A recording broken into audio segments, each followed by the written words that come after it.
The last thing we need to address, as mentioned in the previous video, is the distance between these two columns here. So take a look at the problem. We know that our battery, the dimensions we can check here is 36 millimeters, and we can verify by measuring between these two sides, and we have 36 millimeters there. Now, if we take our measurement from the edge of this block to this one, we're looking at 35.335. So as we can visually see, it would cut our battery and not allow it to fit. So we need to go ahead and amend this to give it some more distance in the middle there so our battery can fit nicely in there. We'll do that by, again, going into that sketch. So we're going to right click on the side of this face here and go to Edit Profile Sketch. Now you have to be careful here. I'm going to undo and show you something. It worked because, remember, this was the original one we made and then we mirrored it to this side. If I were to click on this one and go to Edit Profile Sketch, it gives me only two options, mirror or extrude, so you wouldn't get that profile. So just make sure if you're looking on the top view with this orientation, it was the one facing the bottom that we actually created first with the sketch. So we'll do that. We'll right click, Edit Profile Sketch, go back to that sketch, and let's just remove all the bodies that we don't need. And so the way we can address this is by narrowing. Let's say we can probably just cut 0.4 millimeters out of this rectangle, and that way it'll give us 0.8 millimeters to play with.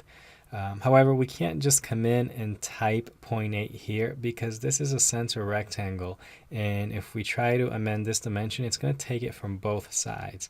So I'll show you what I mean. I'll make a drastic change. I'll make this let's make it 5 millimeters, and I'll hit enter. And you can see how it squeezes from both directions. So I'm going to undo that.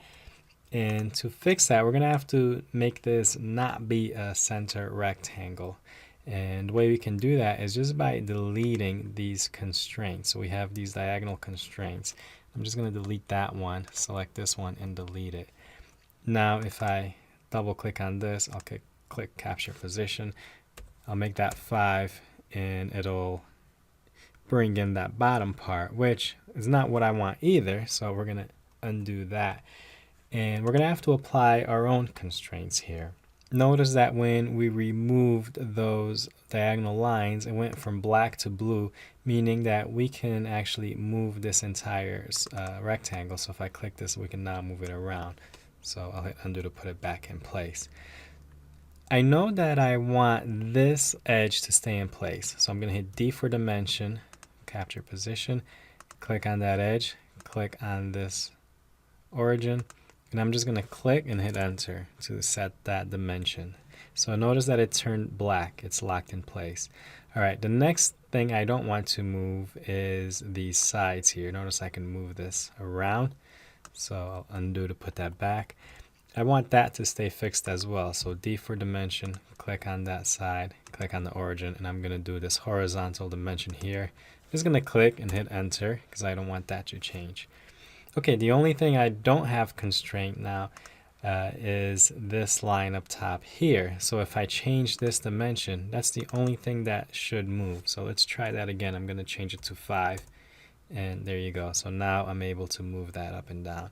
So I'm going to actually, let's undo that, and I'm going to narrow it by 0.4 millimeters. So I'm going to change this from 10 to 9.6 and hit enter.